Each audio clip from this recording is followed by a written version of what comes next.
ton atang ton tung ta he Amen. khat ve ibek pasien ito pa min phan na khem pe ama pen ibek pin ong khut pe beng ong sia je hallelujah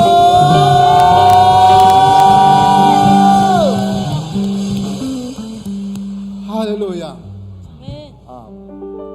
thu sak sak ding atom pang na ya pa pa na mo to khat ke mi na to anei ten ama ke na kan leo chin chi ye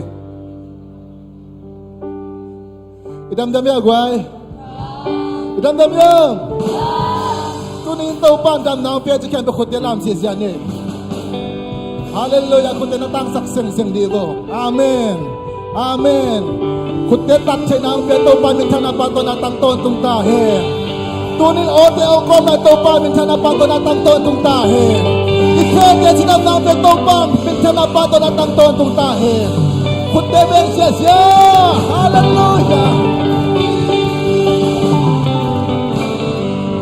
lai sang thomon ka simpang ne la den number zakat tang li na le tang ngana lumdam ko na to ama kong pia lut un la ama phat na to ama huang sunga tum un ama tunga lungdam ko un la ama min phat un tangana bahang yang chile to pa hoi hi ama ina kipin khoton tunga ama chuma na akhangin kipi hallelujah hallelujah tunina ito pa Jesus Christ ate hoi lo na te ong lak khia sakin ama hoi na to ate ong tua ma tua ama hoi na ong tuam ito pa Jesus Christ tunga lungdam ko na to ama kong pia lutin ama huang sunga tumding yang amen hallelujah tunin ema hi na ile bang mahiloi tun ema hi na to ama kong pia luting hilaw yang ha ema siam na to ama kong pia luting hilaw ito pa siam na ito pa hoi na enin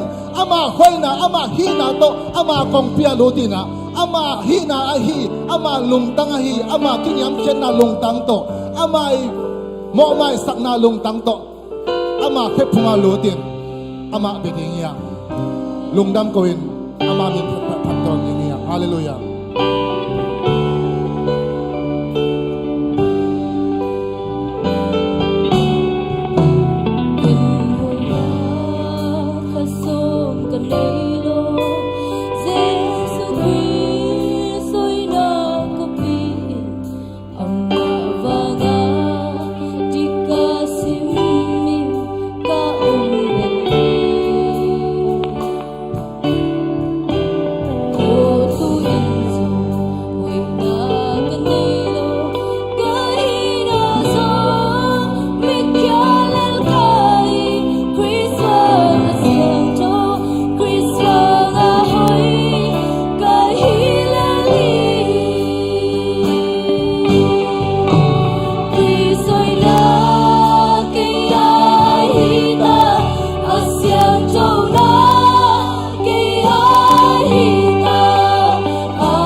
kita hôn cùng ta. Amen. Aman natin kasi ang chayta.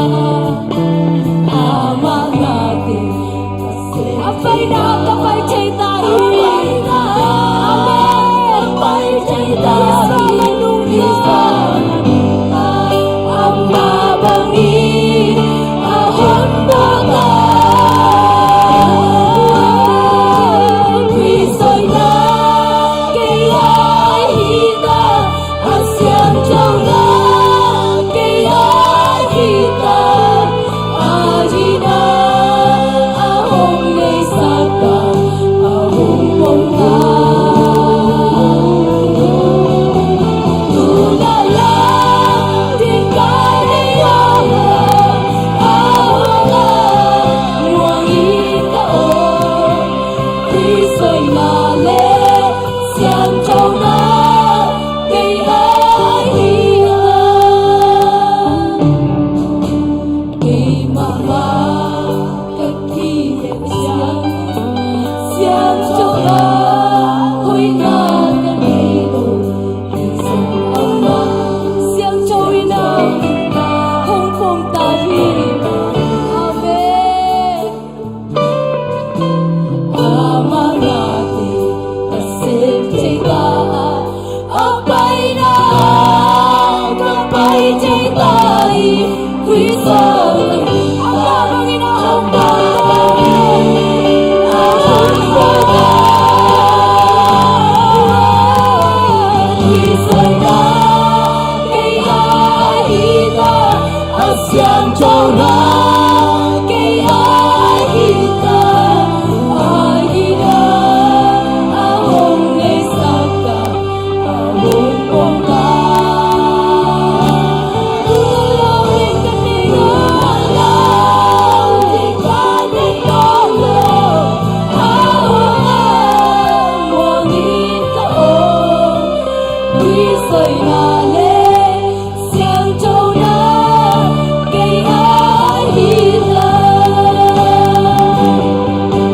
Kristo'y na kaya hita asyang Diyaw na kaya hita ay na ahong naisaka ahong pongka. Tunalang din ka na'y nalaw awang muangin kaon. Kristo'y nale siyang Diyaw na kaya hita. Hallelujah! Tunis sa isangin, amahal na ama siyang Diyaw na omnes sa Jesu Christ, matanang siya siya! Wow! Wow! Hallelujah! Lai siyang Diyaw sunga, kihong jahat pagpal sa Jesu Christ hangin, na kempel kahit-hi. Amen! Ila sunga, ama bangin kayong bola apay na kapay tiya ama septe kasem tihi. Hallelujah. Tuin am kayong jahat sakpal sa Jesu Christ hangin na kempel kasem tihi achi pasyan kamal iyong dagdagyaw ang kempel kun bangaw siya siya.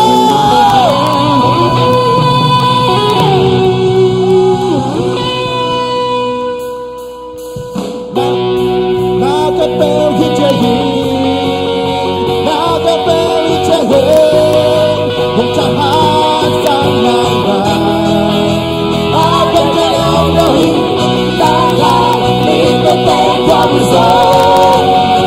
Upit ay isasal. Kung natulong tayo Akan kayong dahi.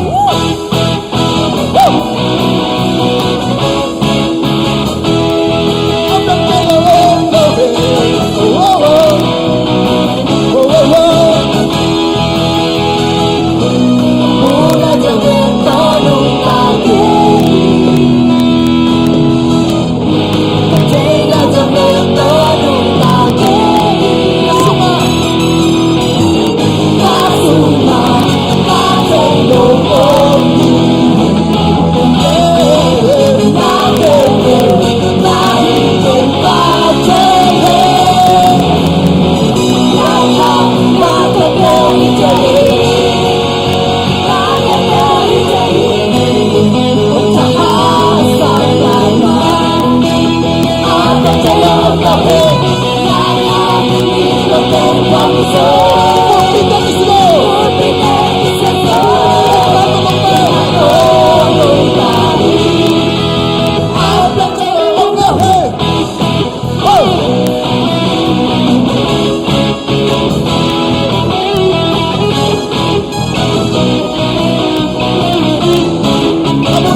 sông cao huy ngang sông cao huy ngang sông cao huy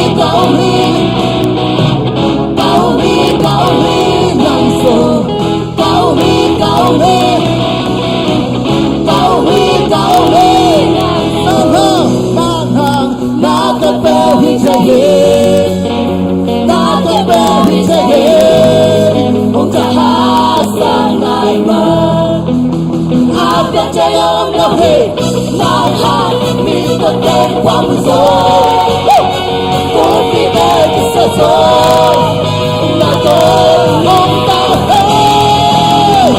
Nhạc trái ông đã hết, cao huy ngang sông, cao huy ngang sông.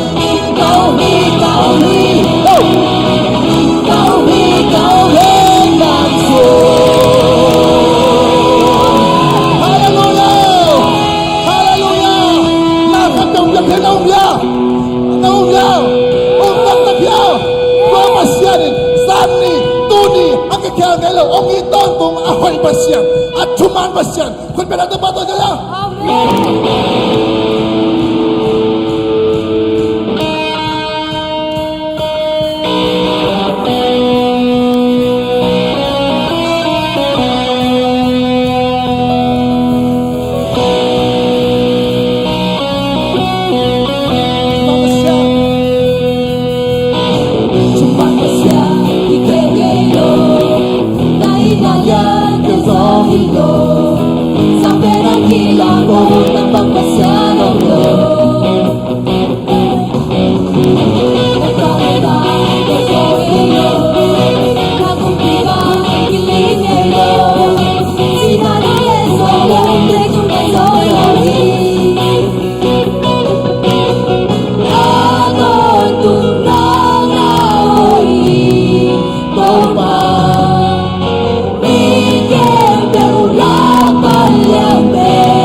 nang nalarito pa. Bakit nakukeri, naliang-isento, nalabuntel, napusubo, ako'y pasyal, nang narimong bakit. Ako'y pasyal kumepong patong sa Diyos. Hallelujah! Hallelujah! Saan ito yung nagkiyangelaw ang inato? Ito yung minitong papatong lain.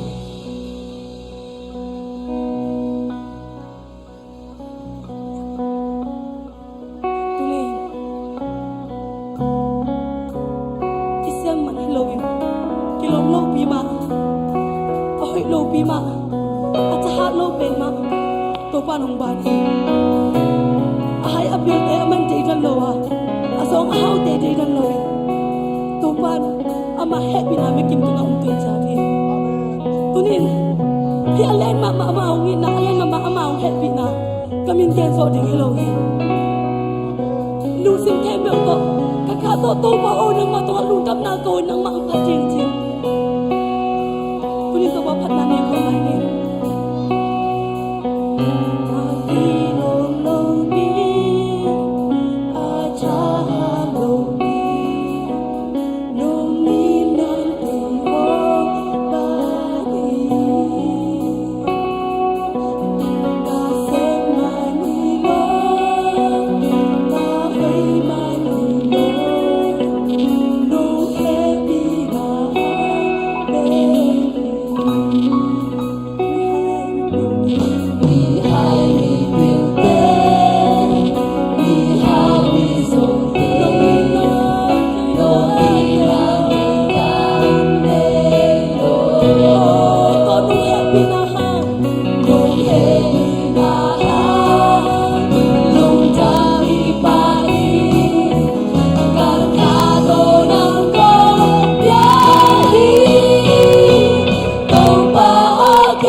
Hãy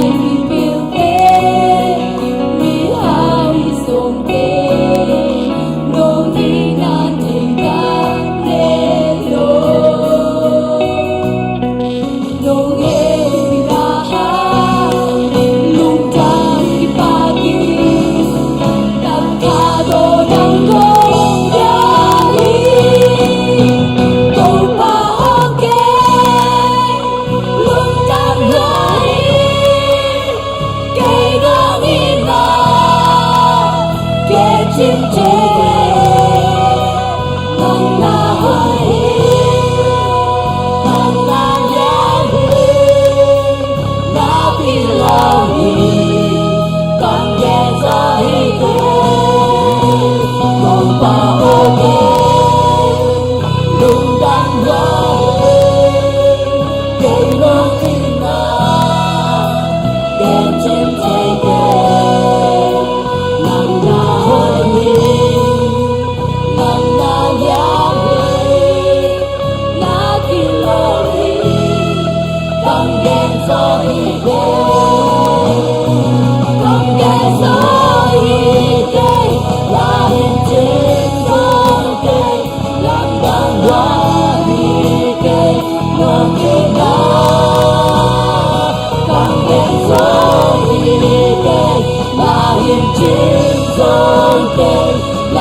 baoke lundang wari elong ina Genjing chege Nang na hoi ki Nang na liai Na ki hoi Tong gen soge Go baoke lundang wari elong ina Genjing chege Nang na hoi ki Nang na liai Na ki hoi Tong gen soge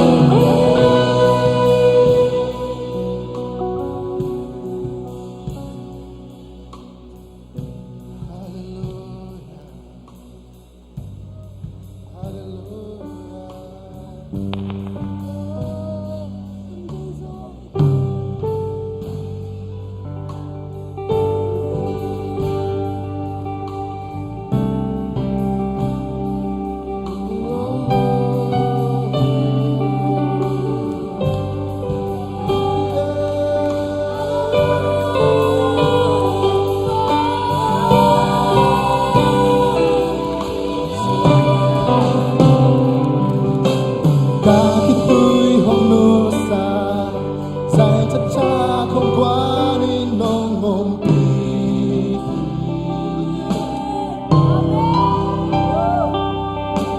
Kapag tiyang hupongin Kagwalin na lampi Quang gió nang suak sa Namini siyang tawin at todo Namini siyang tawin Namini siyang tawin at todo Nang kong sakyang Orin torong dongin Nang kong sakyang Along sumanong pongsa Tuba na hoy Nang kong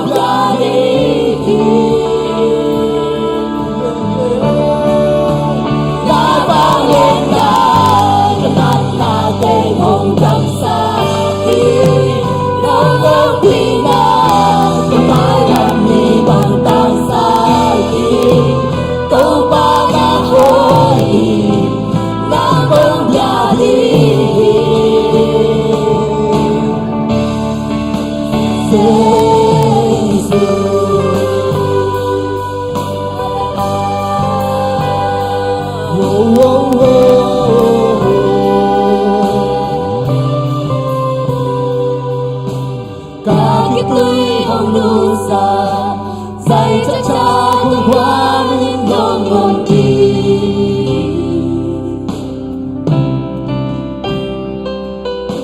Kapag siya ng poni Kagwalin na lampi Waso na swaksa Namini siyang tawin Namini siyang tawin at todo Namini siyang tawin at todo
con cô nắng công sát cha ô nên tô nung gong hi nắng công gió cha ang lung su na nung cô sa tô ba na cô hi nắng công ya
nào từ tôi đi na lúc đâm câu na này nuông hiang ba khăn thằng om lệ amaya bay tôi la tôi đi na Isya pa zong damin nem tuamin zani na zong meeting te sunga nuam tapinong putpi thei ai manin tôi đi na lungdam ko bing suak ai manin khăn thằng bay tôi hela tôi đi na tàu pa maya khat pe tàu pa hoi na pula kina lungdam ko khom se se hi ha aman na di nang makai na kuwa mat put sep sup loin na om sep sup loin tàu pa lungai na khăn thằng ina thungin na lungdam ko na makai saking hi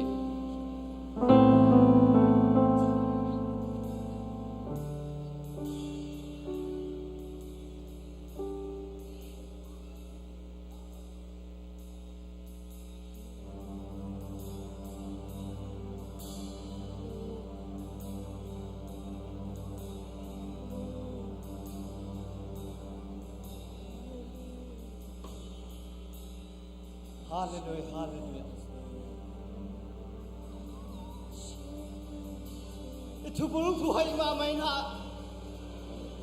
Ngakit ko mga titagin ngay na. Ingin natin ito pandong inahasap sitang hasay na. Nalesat ito ba sitang pati na imakalit o tesong panisuat ang napiyan itong paminsan na tahe.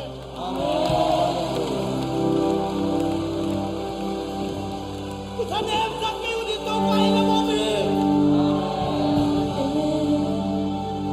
Wala lagi saklay takin. DWT also na ngayon. Kuni kong pitung dinita. Nung ninini kong inatay dong hindi kanini siya pa. Kalasin ni undong wana. Nakinantahan nampiyag sinanuan mo panin. Kung emsaw tahi. Anini natyang ini. Galaya tutsa akhel yang tenten lim no loin din san kalasin na koi zalasin na atto jong inungen zau dahi tungdam ko hiu pa natate ching lo bibya ka kiu ko na te long chitwa ka kiu ko na te dong nei man to pa min siang lo pa haleluya ipo chang in zong tua sang na se zo ka mal pula khedi siapa in Nabi kita nabi selagi. Amin. Haleluya. Tuh bangun bilai sentakin. Cina sang suakina. Oh, minte boksan tungen ding cing gelung simpan suri mata. Kasiang berdua dani sem lo ding ite. Aki saulong tehi. Suap tatakina siapa lungdam kau ding adam nanginol lo adam siang atahan nami tahi. Lungdam kau jadi ding teka. Autte kiku autte lung autte diang autte lam. Otong na. Kau oi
set pi sia ko pi lo na khat sia ko ko pi hi na na khat sia ko in te sa ki hi a to na sia na ko in ku ki hi na le ki amen sia na ba ba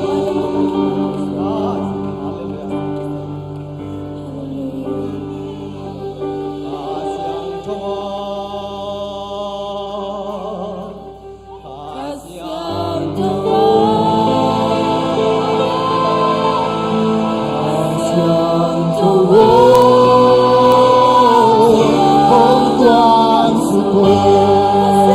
Lao pa siyang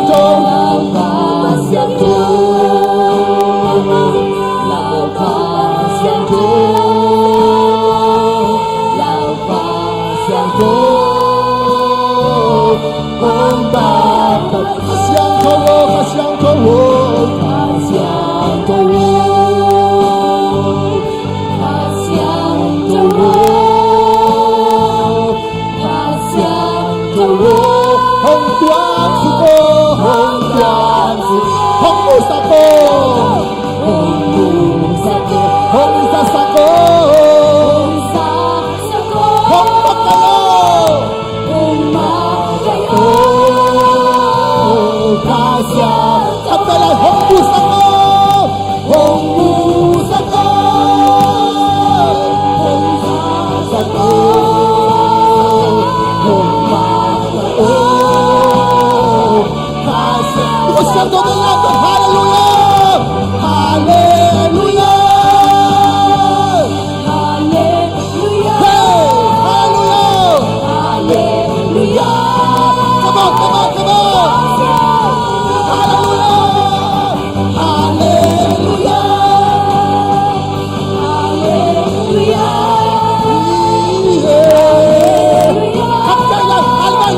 hallelujah, put Santo del alto. Hallelujah! Hallelujah! Hey! Hey! Wow! Wow! Wow! Hallelujah! Hallelujah! Hallelujah! Woo! Hallelujah! Hallelujah! Hallelujah! Hallelujah!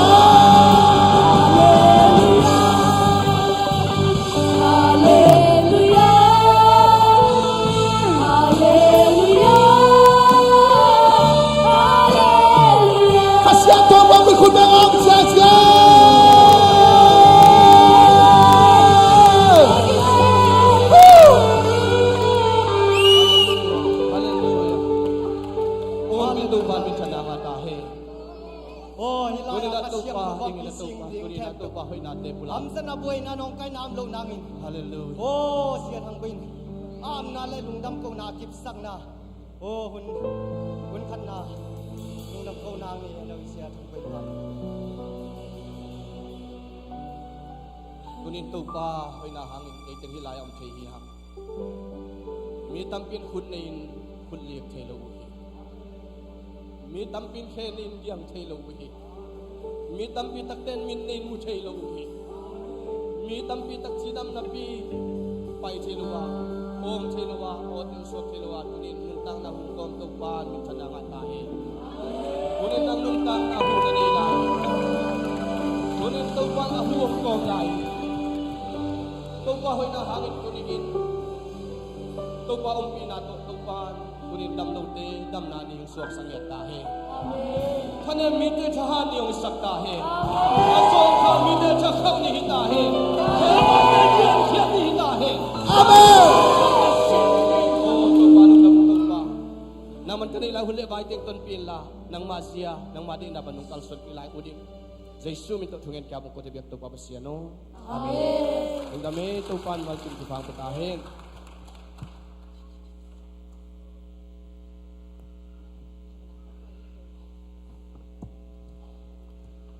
Hallelujah. Biak to pan min